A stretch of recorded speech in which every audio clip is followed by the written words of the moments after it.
Hello, I'm Ray with another podcast episode. This time all about the 50s and 60s, the good old days, just a general chat about it all, nothing in particular. I've done school dinners, I've done doctors, nurses, hospitals, dentists, I've done all that. I've done shops, playtime, holidays, picnics, everything like that. As you know, I've various podcast episodes covering the whole lot. So I thought what I'd do this week is just a general feel of the 1950s, the 1960s. A lot of people have, when they contact me, they say, what was it like back then? What was this like? What was that like? Well, basically, I'm going to ramble on for an hour. Well, it might not be an hour. Do you remember last Sunday's episode was only half an hour because of this cold I've got? I'm still all bunged up, still you don't want to know about that. Still on my antibiotics. Do you know, in the old days, you would have post in the morning. Now, I remember this. Before I went to school, before your dad went to work, because mums didn't really work in the 50s. Now, I'm going to get into trouble there, aren't I? Mums did work hard. They did housework, washing, ironing, bringing up kids. They worked hard, cooking, baking, all that stuff. So I'll rephrase that. Before your dad went to work and let your mum get on with the housework, is that sexist? Am I allowed to say that? I mustn't laugh. If I laugh, I cough. So you'd have the postman turn up. Most people got their post before kind of 8 in the morning. Then you'd have second post, which was 11, 12ish, something like that. But previous to that, you also had an afternoon post. So that's 3 posts in one day. And previous to that, going back to the 30s, I don't know when, 20s, 30s, you had an evening post delivery any time up to about 9 o'clock at night. Imagine that. That's incredible, isn't it? 4 post deliveries every day. Now, why am I going on about the post? I've no idea. Something just reminded me of it. That's what it was. Weather report. I've got to do the weather report. Dull, wet. Here we go again. Here we go. Dull, wet, windy, miserable, cold, dark. I think that sums up today quite nicely. I should be on TV doing the Met Office forecast. And the weather for this weekend is horrible, miserable, gloom, doom, dreadful. I don't think I'd last long, but it would be an accurate forecast, wouldn't it? I think I mentioned the post because I was just thinking back to those days. I remember Tuesdays and Thursdays waking up and the postman, it must have been the postman, he would bring the Dandy and Beano comics, or would that be a paper boy? Do you have no idea? I did a paper round. Oh, it was awful. So Tuesdays, Thursdays, I got the Dandy and the Beano comic, and I was still in bed. Mum would bring the comic in to me, different one on each Tuesday, each Thursday, and I'd read the Dandy or the Beano, whichever one it was, and she'd be saying, come on, school, come on, get up, you've got to go to school, and I'd be reading my comic. That reminds me, actually, in the comic, someone would say, for example, have you seen Fred? And another chap would say, in the little bubbles where they do the text, a chap would say, search me. And I used to think, what does that mean? Why search me? Why would you search someone? Is he hiding Fred in his pocket or under his coat? Obviously, at that stage, I didn't realise that was a kind of term meaning, well, I've no idea. Search me. I don't know, that was odd. I never did understand. I suppose I did at some stage. And another thing, the little characters, they'd have in their speech bubble, it would say, arf, arf. ARF, arf, arf, with an exclamation mark, a screamer. And I used to think, well, what does arf, arf mean? Is that laughing? Why not put ha ha? Arf, arf. I've still no idea what that means. So answers on a postcard, please. Ray's Rants at protonmail.com. At least I'm able to speak this week.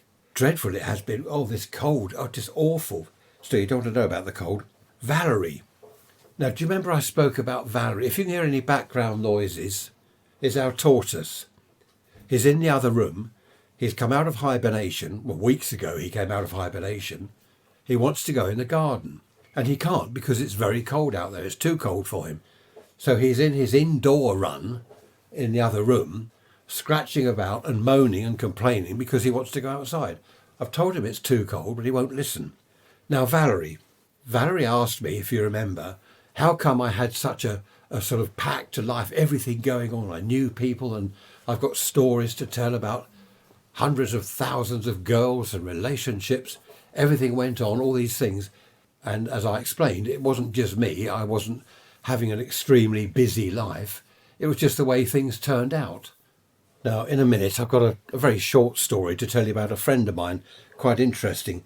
But before we go on to that, oh, by the way, yes, my paper round, it was awful. I was 14 years old, or was I 13?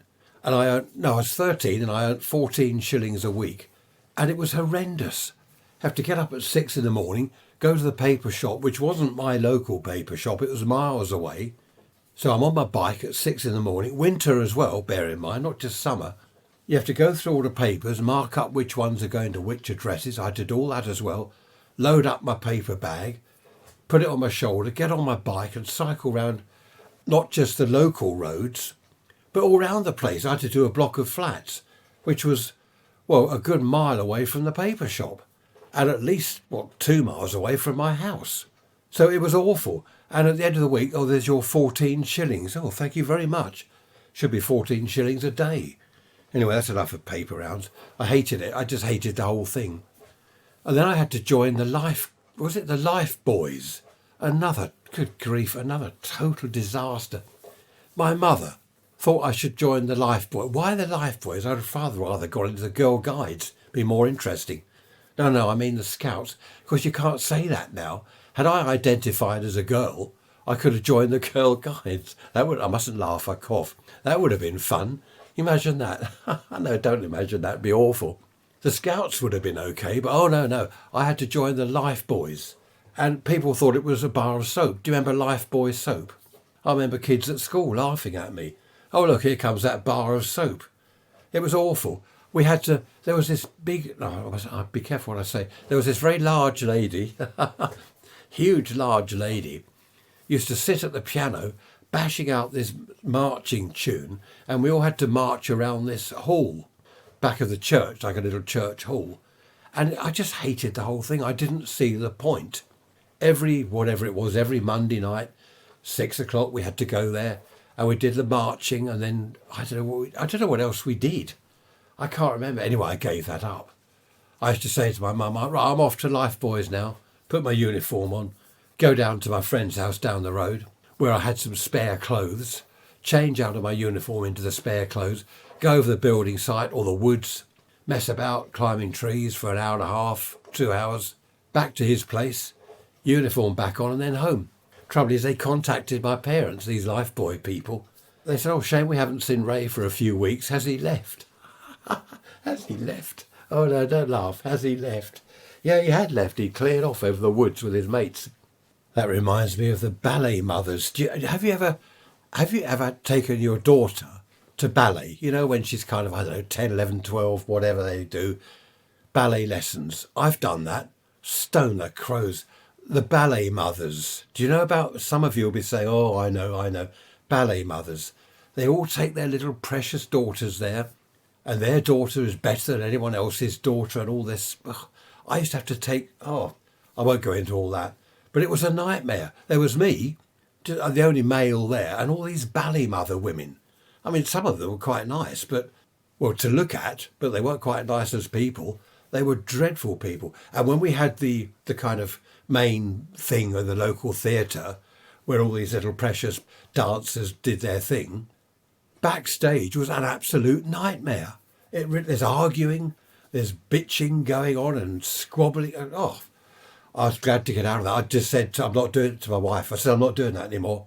Forget that, you can do that. I don't know why I did it anyway. I think it was the timing clashed with something else, so I would do the drop off and the pick up and all the bits and pieces. Anyway, ballet, I don't know which is worse, ballet or being a life boy. I was quite happy pulling old radios to bits, building bits of radio and electronic stuff, going over the woods and having fun. I didn't want to be a life boy marching around to this large lady on her piano. There was some other little lady there. Anyway, that's enough of that. We don't want to hear all about that rubbish. So going back to Valerie. Now, there was a chap I knew. Now, see, it's not all me, Valerie. There are other people that have got stories to tell. I'm going to tell this story for Rob and his girlfriend, Gail. Now, Rob and Gail, they've been going out, a year or so. They were sort of part of our gang and they were okay. And we're in the pub one night and Gail said, "Oh, Rob, by the way, could you do me a favour this Saturday evening?" She said, "Could you take my sister out?" And he said, "Yes." Where are we all going? She said, No, just you and my sister. Now, this Gail had a younger sister. The younger sister would be 18. Gail was, 20? So Rob said, hang on, I'm not with you. What do you mean take her out? What's happening? What it was, this younger sister had been invited to some, I don't know, banquet or whatever it was. I can't remember what it was. And it was couples only. And she had no one to go with. So Gail thought it would be an idea if her boyfriend, Rob, could take her younger sister just for this one evening to this banquet thing.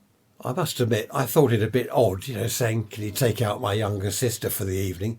Bit risky. Mind you, Rob was okay. Bit risky if it was me. Had she asked me, it would have been very risky. Oh, I mustn't laugh.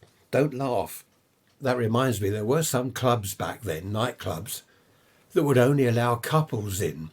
The idea was they didn't want half a dozen lads turning up, just sort of on the lookout for girls, all pile into the club. Then you end up, the males outnumber the girls by kind of 3-1 or something, which was very often the case in these clubs. You get all the lads going out on the lookout for girls, and they outnumbered the girls, so it was all, the whole balance was out. I think that was the idea of it. So what we used to do, we'd go in pairs, like a friend and myself. We'd hang around outside the club, or just down the road a bit. You'd see a couple of girls coming along, and you'd say, "Are you going to the club?" Yeah. Right, we'll all go in together. The 4 of us, 2 couples. Sometimes girls will approach us if we're hanging around down the road a bit. "Can you take us into the club? Is that where you're going?" Yeah, no problem. Obviously, the people running the club knew what was going on, but they weren't bothered because you were getting equal numbers of male and female going into the club. And they could hardly start saying, "Are you two together?" You go in together. "Are you together? Are you sure you're together?" They couldn't start doing that. Fortunately, not all clubs did that. Most of the clubs would just do what you like. Male or female numbers didn't matter. And the girls were like wallflowers. We called them wallflowers because they all stood round the wall, lining the walls of the place like wallflowers do. And you'd look at them and you'd think, I don't know, which one do I want? Isn't it awful looking back? Us lads would stand there. "What do you think?" "Well, I don't know. What that one there? It's shit." No, you can have her. I don't want that one. "I'm going to go for that one over there. Look, that blonde one." And of course, 9 times out of 10, I mustn't laugh, 9 times out of 10, I go over and, "Do you want to dance?" "No." "Oh, okay." Go back to the lads. "I've changed my mind about that blonde one." "No, you didn't. She told you where to go." Happy days. I do hope the youngsters these days have as much fun as us youngsters in my day, because it really was fantastic. At work, we'd all be talking about where we're going this Friday or this weekend. It really was something to look forward to. It's fantastic. So going back to Rob and Gail, Rob took the younger sister out. I forget her name. Took the younger sister out. And he had a great time. Next time I saw him, he was ranting and raving. "Oh, it was fantastic. I've never been to such a thing." I'm not sure. Was it medieval? Anyway, it was brilliant. He absolutely loved it. And he got on really well from what he was saying with this younger sister. Now, I thought look, Gary, sorry, I'm talking to Gary. "Gary, will you calm down?" As the tortoise is trying to escape. I'll go and give him some dandelions in a minute. That normally keeps him quiet. Now, I bumped into him probably in the pub a few days later, and he said, "I'm going out," I forget the sister's name, "I'm going out with the sister again."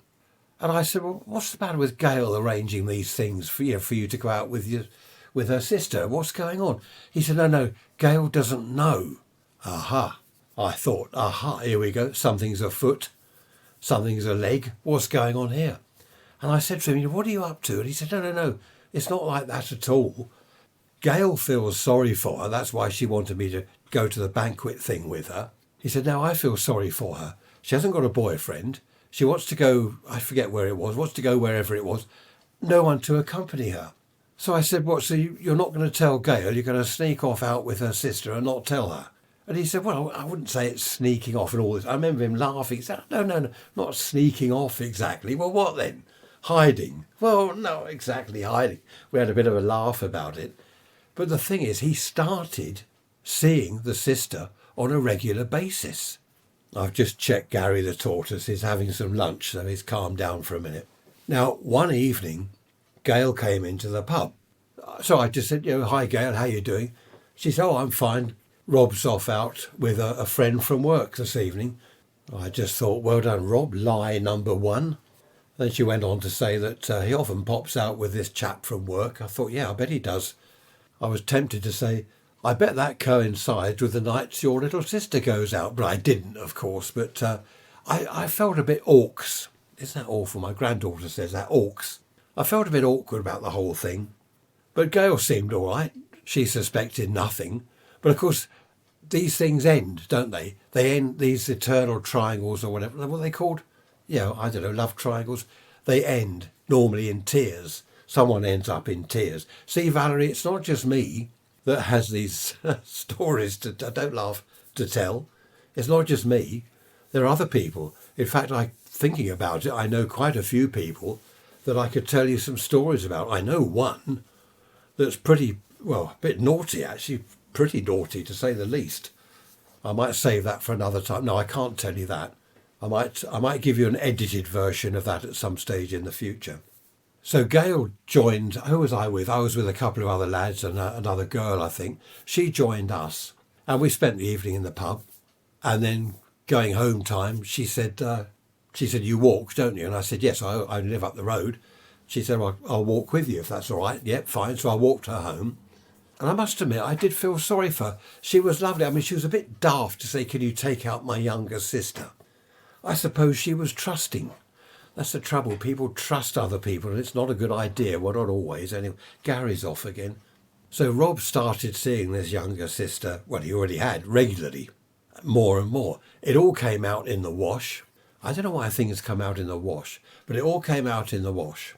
One evening, when Rob brought the younger sister into the pub, our local pub where we all met, he came in with her, sat down at the table with us lot.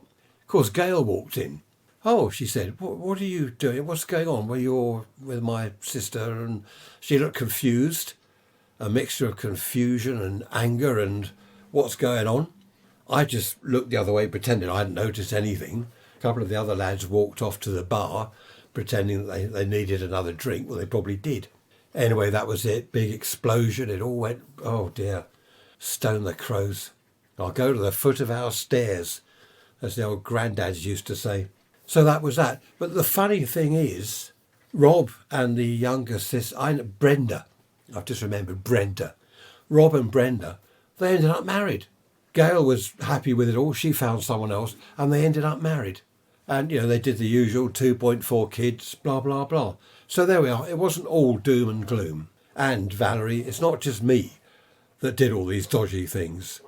Now, talking of dodgy things, girls' grammar schools back in the old days. I didn't know any girls from the local grammar school, which was probably just as well. I only knew girls from the secondary modern. That's right, they were secondary modern schools. I went to a secondary modern school for boys. Just down the road was the secondary modern school for girls. I mixed with them. The grammar school, in fact, I don't even know where the grammar school was. Oh, yes, I do. Fair distance. I think they kept the grammar school well away from the boys' secondary modern school. Probably, with hindsight, that's probably a good idea, actually. Now, I was talking to a friend the other day. Actually, it was a friend of Trish, my wife. And I was mentioning the podcast episodes, and she said about her school days, I went to a grammar school, an all-girls grammar school. And we got chatting about it, and it was quite interesting. I made a few notes that I'm looking through here. Basically, there was the 11 plus that I failed. It's an exam you take when you're 11 years old, hence the giveaway, 11 plus. I failed that. Now, the thing is, most kids, they didn't know they were taking the 11 plus exam. They just thought it was another test. Now, if I remember rightly, there was an English paper, maths. I think I have to do an essay or something like that. And I think a chat as well. I think we had to have a chat with the teacher about something. Now, grammar schools, they took children from a variety of backgrounds. Some were well off, some were poor, all just a mixture, which was a good thing. It was basically down to their kind of, is it academia? Is that a word? I don't know. How clever they were, I suppose. Now, this friend of ours, she was saying that at her grammar school, there was this rigid They were very strict, rigid routine. You got the school assembly, all the girls lining up in the main school hall, and you got the older classes at the back, the younger ones at the front, teachers all on the stage, and apparently they wore black university gowns. I didn't know that. This is a grammar school, not university, it's just a grammar school. From what this friend of ours was saying, it sounds more like a Swiss finishing school for girls. But anyway, the head teacher would address the school, then there'd be singing and things like that.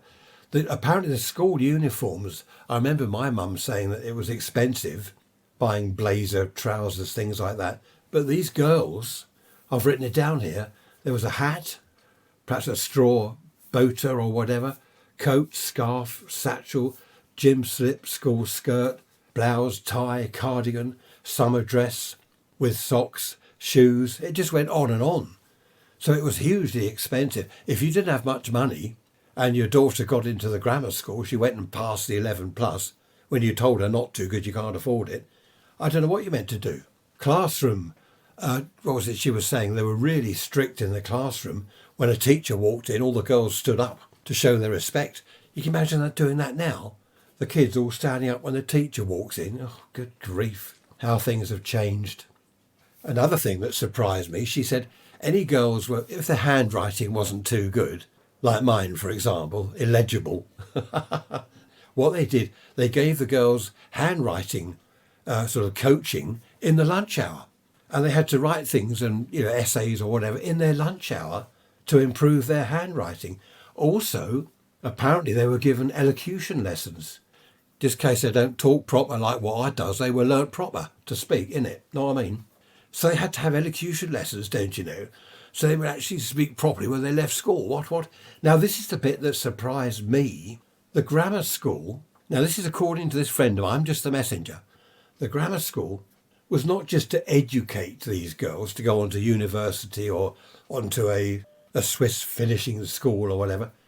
They were trained to become wives of middle-class gentlemen, bank managers, doctors, dentists, yes, solicitors, what do they call them, blue-collar people or whatever they are, lawyers, accountants, architects.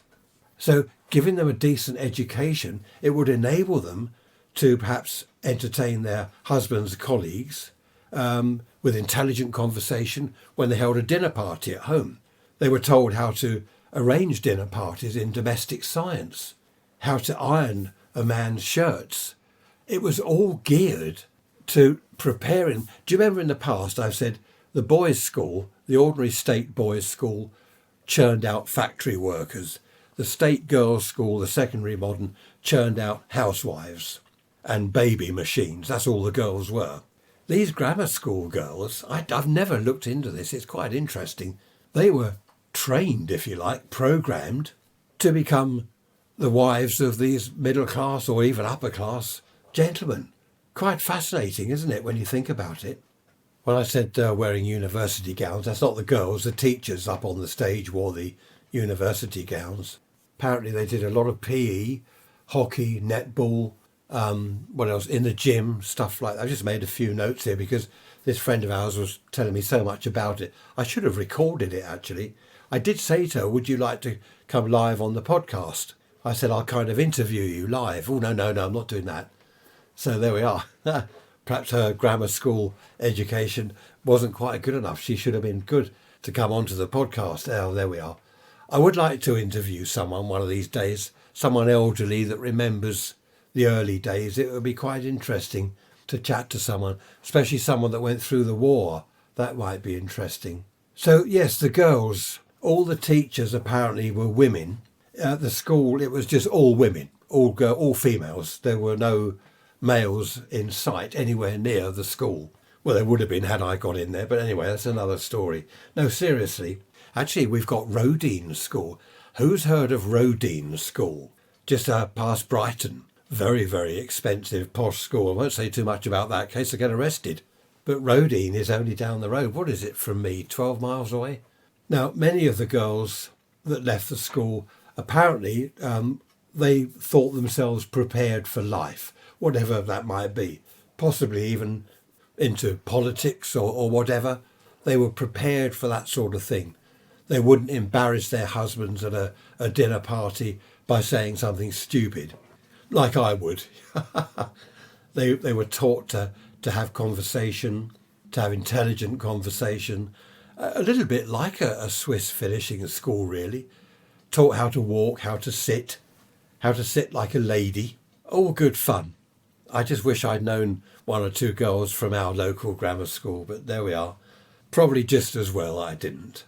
Now, this might surprise some of the youngsters listening to this, but back in the 50s, recycling was quite a thing. It's not something new. People tend to think, oh, all this recycling is a new thing. We've got our recycle bin where you put tins and bottles, paper, whatever. This goes back to the 50s. The milkman would do his deliveries to each house with his electric milk float, okay? No petrol or diesel, it was electric, charged up at the depot every night. Milk came in glass bottles with the little tin foil lids, and it would be then washed, returned to the milk, and he'd collect the empties, take them back to the place where they'd be washed properly or hygienically washed, and then used again. I remember collecting milk bottle tops, the little foil type tops, and sending them off to the Blue Peter appeal. That was in the early 60s, I think. Was it guide dogs? I can't remember. But we used to collect milk bottle tops. I was a little bit older. What was I in 64? I was 12. Yeah, but I think my younger brothers and sisters, they did mainly the collecting. Then there was the fizzy drinks man. He'd come round, the Corona lorry, with his fizzy drinks. There was cherryade, limeade, lemonade. Was there Tizer? No, Corona didn't do Tizer. Whole lorry full of fizzy drinks. Of course, he'd park his lorry in the road. All the kids would rush out, Mum, the Corona man's here. She'd have to come out with her money and give the chap a load of dosh for all our fizzy drinks. Bad for our teeth, bad for her purse, but it worked. And what we did, wash out the bottles. Next time the Corona man came round, give him the empties, and he'd give you money. They should have given us money for the milk bottles that we returned. Oh well, that would have been an idea, wouldn't it? But they'd give us money, so it was recycled. So this isn't new. Old newspapers were used. Chip shops, fish and chip shop used them to sell their fish and chips in. They'd have a whole stack of used newspapers on the counter and roll up your fish and chips. Of course, then people said, oh, well, you get all the ink, the printing ink all over your fish and chips. Well, that didn't bother anyone. Or if people had read the paper with their hands, they got germs on it. Well, that's right, that didn't kill anyone. That's probably why most of us kids were healthy. We weren't overweight. We were healthy. Oh yeah, we had things like TB, polio, diphtheria. No, seriously, all that lot didn't come from germs on the newspaper from the chip shop, did it? That came from other places. So I think in the main we were pretty healthy. We got colds. I've got a cold now. I think we were clean, hygienic. We'd wash. Well, we were forced to wash. We had to have a bath once a week. Every Sunday night we had to have a bath. The rest of the week we just got a bit, how can I put it? Well, a bit unwashed. But they were good days. And there was the old rag and bone man. He used to collect, what did he collect? I never did know why he collected bones, why it was rag and bones. I think the rags, what was meant by that wasn't dirty old oily rags, it was old clothes. Because if there's a woolen jumper, they would unravel it, take it all apart, and then roll up the wool, and you could knit something else. Actually, I think the bones were collected. Didn't they make glue out of bones at the glue factory? I can't remember. Something dreadful like that. They collected old bones. But it was a lot of recycling then. Bread was wrapped in tissue paper. Do you remember that? They'd on the counter, they'd have a whole pile of sheets of tissue paper. Roll up your loaf in it. Perhaps put that into a paper bag. You go to the butcher's, the meat was wrapped in a paper bag. Then there were deliveries made by the grocer boy or the butcher's boy on his bike with a huge basket on the front of the bike. Do you remember those? Don't see those around anymore. So again, there was no diesel or petrol involved, just the boy on his bike, which kept him fit, of course, and it was cheap and it was clean. Food was very different then. We didn't have out-of-season food like we do now. I mean, these days, if you want strawberries at Christmas, you get strawberries at Christmas. Back then, you didn't have strawberries in the winter. They just weren't available, they didn't exist. And I think there is some talk actually about going back to that, because if you go to the supermarket, have a look on the packets of whatever, runner beans or broad beans or whatever, they come from Egypt. Carrots come from Kenya. Why Kenya? I mean, what is thousands of miles away? Why do that? Stuff comes from Brazil, Argentina, stuff that we can grow ourselves. Well, we used to grow ourselves. I've never understood that. You look at the supermarket, well, it say country of origin, doesn't it, I believe? So you pick up a lettuce or something, country of origin, Egypt. But why Egypt? Things like bananas, fair enough. We can't grow bananas in Britain. We just haven't got the climate for it. So they have to come from abroad. But when you think, if you're bringing, I don't know, carrots, tomatoes, cucumbers, whatever, from way down in Africa somewhere, think of the diesel that you need.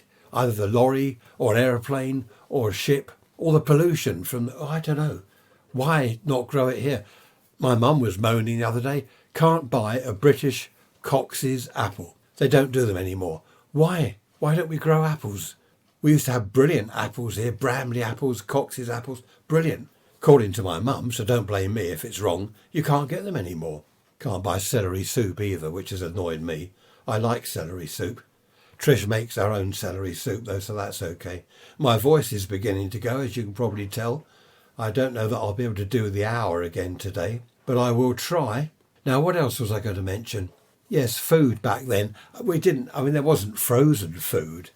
There wasn't frozen food sold in shops until the 60s, I believe.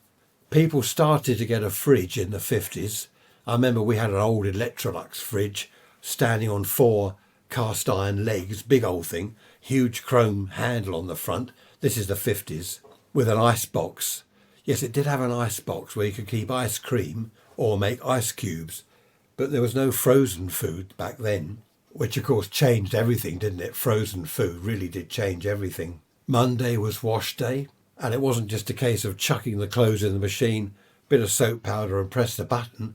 No, it was hard work. I mean, it took my mum, there were 6 of us in our family, it took her all day. Monday was wash day, literally wash day, all day. She had initially she had an old single tub washing machine with a mangle on the top where you squeeze out the water between 2 rollers. Honestly, I bet the youngsters out there are thinking, when were you born? What was it, 1854? No, I'm going back to the 1950s, which I was going to say it's not that long ago. Actually, it is long ago, isn't it? Good grief. It is a long time ago. She then progressed to a twin tub washing machine, a Hoover-matic. I remember that. A Hoover-matic, a washer and a spinner. So you haul the clothes out of the washing side, lump them all into the spin dryer, which was all off balance and would all go mental when you turned it on, pump all this water. Or what it did was it pumped the water back into the wash tub for the next load. When you finished, you put the hose over the sink and pump it all into the sink. Of course, you're then left with all this wet washing, and the spin dryers weren't that good, to be honest. The mangles were pretty hopeless. So they've got to go out on the washing line, or, if it's the winter, the clothes horse in front of the fire. There weren't radiators in every room, central heating to hang them on. You had a clothes horse in front of the fire. Of course, nappies, if you had a baby, nappies were the old, what were they, Terry nappies they were called, weren't they? I remember those all hanging all round the place. Oh dear, hanging all round the kitchen, hanging in front of the fire, nappies everywhere. And do you know how the nappies were washed? Before they're all hung round the place. No, not in the washing machine, because they were, won't go into detail, but you can imagine. So what did you do? How did they wash nappies? A big saucepan, a huge pot, on the cooker, on the stove. And it's boiling away, boiling filthy nappies. Can you imagine what the house smelt like? Oh, no wonder I'm fussy with food, and I don't like dirty things in kitchens.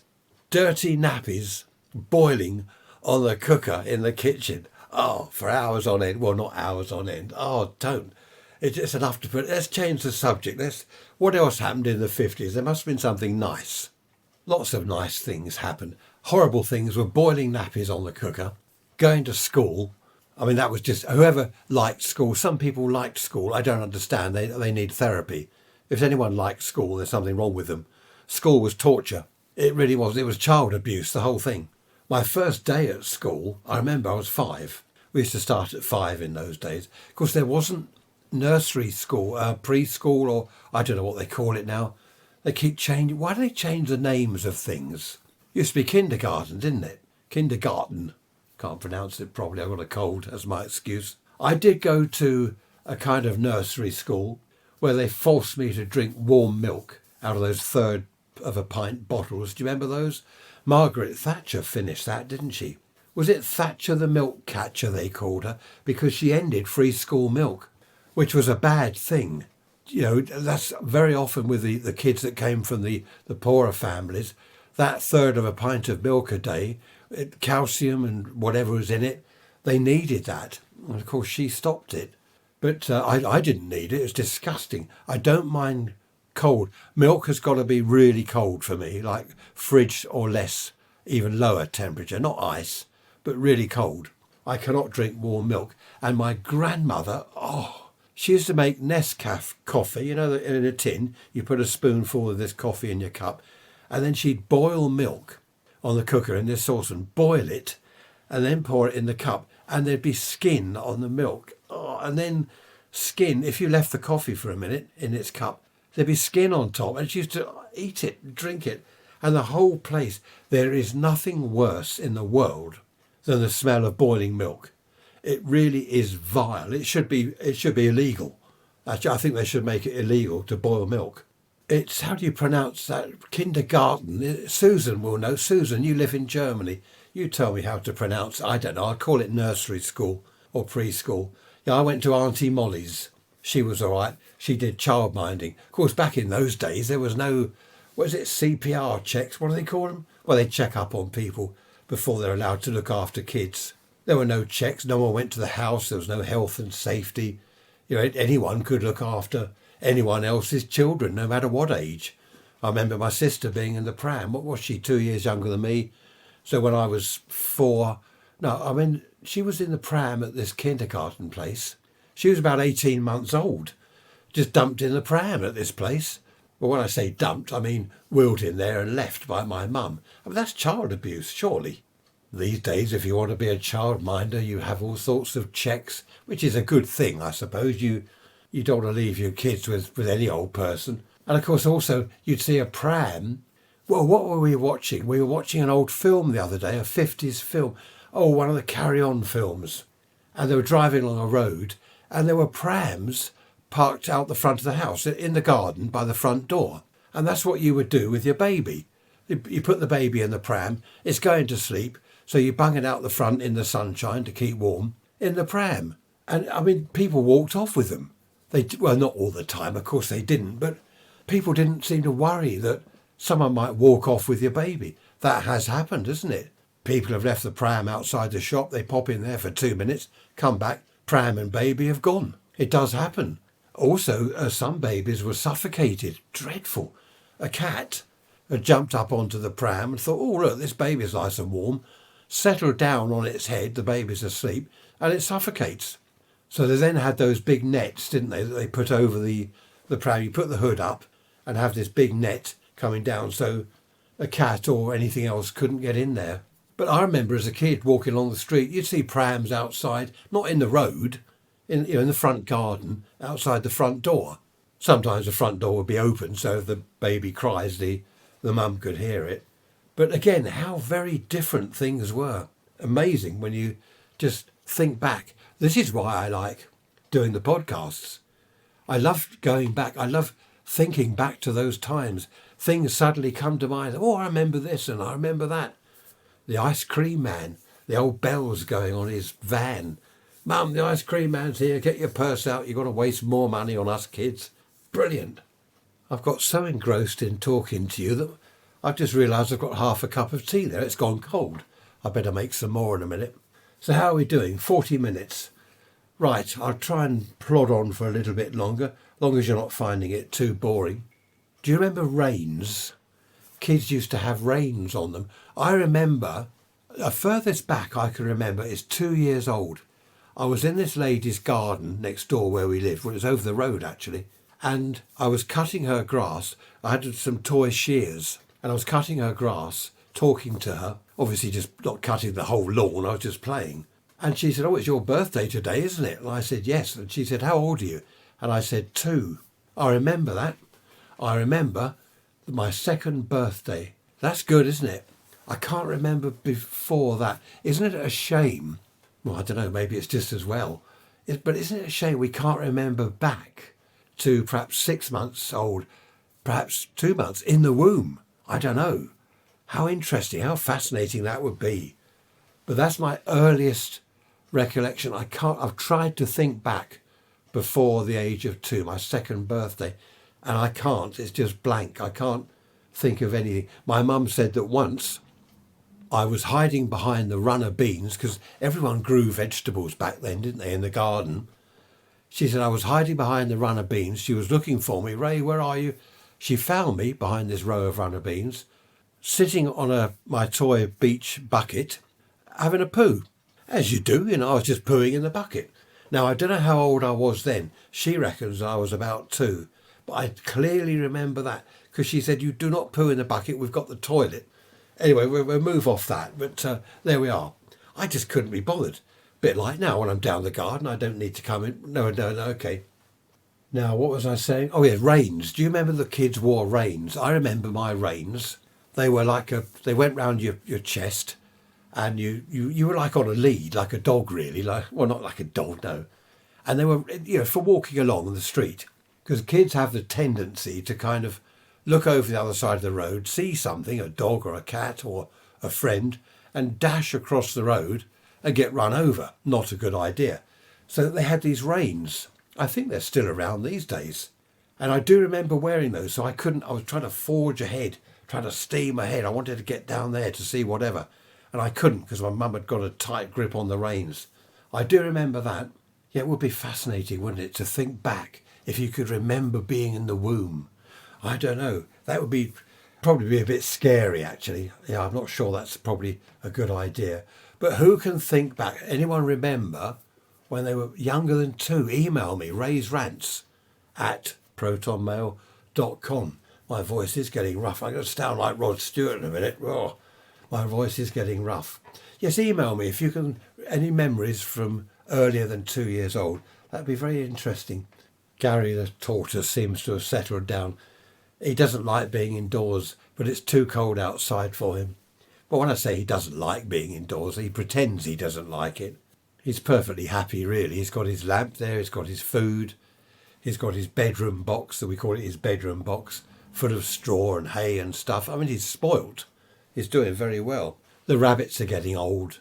I forget how old they are, but they're getting on a bit now. Trish is not going to be happy when they go, and they will at some stage. Woody, he's the older one. He spends most of his time now just sleeping.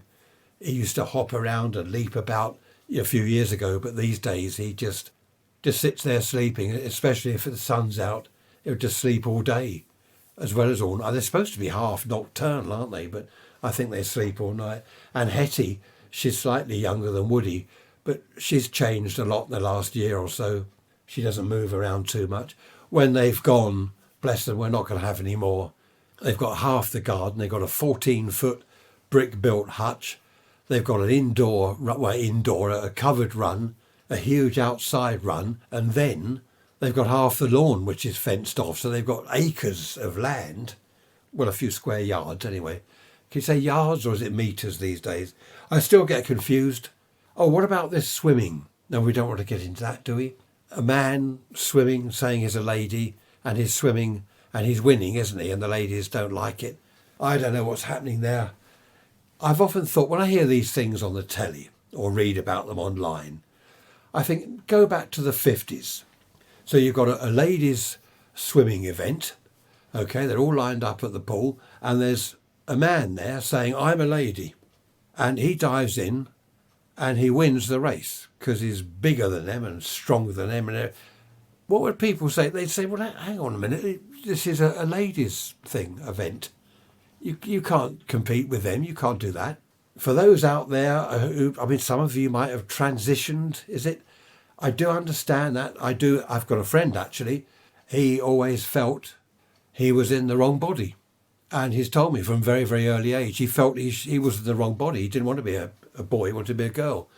And he did all the changes. And it's worked for him. It's worked for her, I should say, sorry. It's worked for her. Perfect. No problems at all. But what he doesn't do, he doesn't go around shouting about it. He's just quiet. He doesn't tell everyone. He doesn't wear a placard saying, I've done this, I've done that. I think that's the trouble when you get a minority, which there's nothing wrong with. If someone wants to change sex or whatever it is, that's fine. You do what you like. It doesn't affect me. I think it's when they start going on about it and it does affect people that I don't know. How did I get onto that subject? I don't normally get involved in that sort of thing.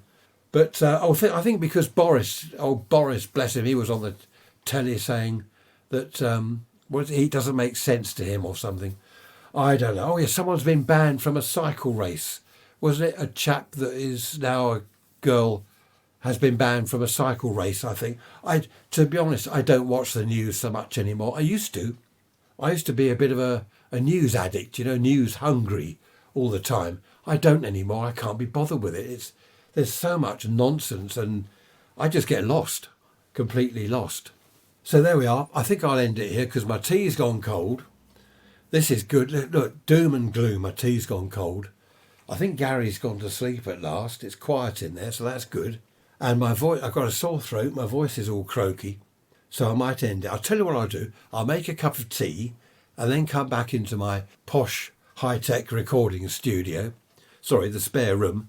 Oh dear, I just had to edit a load of coughing out. Then I had a coughing fit. It's because I laughed. Right, now I don't know what I'm doing. I'm making a cup of tea. See you in a minute. I've made my tea. I've checked the rabbits. They're asleep. I've checked the tortoise. Gary is asleep. Trisha's downtown with her friends, out for lunch. The house is quiet. Everyone's asleep or out. There's only me making a noise. And I'm about to stop that because I'm going to say goodbye to you in a minute. Do you remember in the 50s or 60s, the adverts for the Swan kettle? Now, what was their kind of slogan? It boils 3 pints of water in 90 seconds, was it? Or 2 minutes? I can't remember. But we've just bought a new kettle. We had one of these cup type things. You put your cup under it and it does a cupful. We had 3 altogether. The lids fell off. They kept going wrong. So we've now bought this big thing. Tea urn. Do you remember that? Ernie White, tea urn. Do you want tea urn? It's like a tea urn. Well, no, it's not. It'll do 1 cup at a time or a whole jug of hot water if you want. You hold the button down. And it's really good. You just leave it on all the time. It keeps the water warm. Apparently it doesn't use a lot of electricity. I've got to check that out actually. But it's really good. It's well worth the money. What was it, about 80 quid or 70? I can't remember. But it's really good. It's just there whenever you want to make a cup of tea or coffee. Put the tea bag in the cup, press the button and off you go. Bob's your uncle. Of course, in the old days, we didn't have tea bags. You had a proper teapot. Who remembers a proper teapot with a cosy? A woolen, you knit your own cosy. Grandma would knit that for you. Put it over the teapot to keep warm. Oh, Gary's woken up now. Goodness me. I went and spoke too soon. Yeah, teapot, and with proper tea in it. You'd spoon tea into it. What was it? You put in 1 spoonful per person and 1 for the pot or something. And you'd have the tea on a tea tray. These days it's a mug. It's not even a proper cup, is it? It's a mug. Chuck a tea bag in it, press the button, fill it with water. Slop a bit of milk in the top. That's the way I make tea anyway. Slop it all over the place. Then blame the milk. I was going to say the milk jug. Don't have milk jugs anymore, do we? Where's all this stuff gone? Where's the toast rack gone on the breakfast table? Where are the napkin rings on the breakfast table, the dinner table? Where's the butter dish gone? It's just, I don't know, it's all gone. The butter comes in the plastic thing it was poured into when it was made and it stays there. The milk comes in the plastic milk bottle and it stays there. You used to have the gravy boat, didn't you? Then a little thing, a thing of cream that you'd pour on. It's all gone. I don't know what's happened. I don't think it's a good thing, personally. I like the old days. I like saying that to the youngsters. Oh, you just want to live in the past. I don't want to. Yes, I do want to live in the past, I'll be honest. Proper cup of tea with proper tea and a proper teapot with a proper tea cosy with proper milk jug. And the sugar was in the sugar bowl. I don't have sugar anymore, but it was in the sugar bowl, wasn't it? Now it's just out of the paper packet. Stone the crows, I don't know. There we are, that's progress for you. We've moved on. I shall say goodbye now, I won't bore you anymore. Where's my notes? There they are. I think I've crossed everything off. Look after yourselves. Stay positive. Don't moan like I do. No, I don't actually. I don't moan. Be happy, be positive, be healthy. And I shall see you next Wednesday for the midweek message. Take care. Bye-bye for now.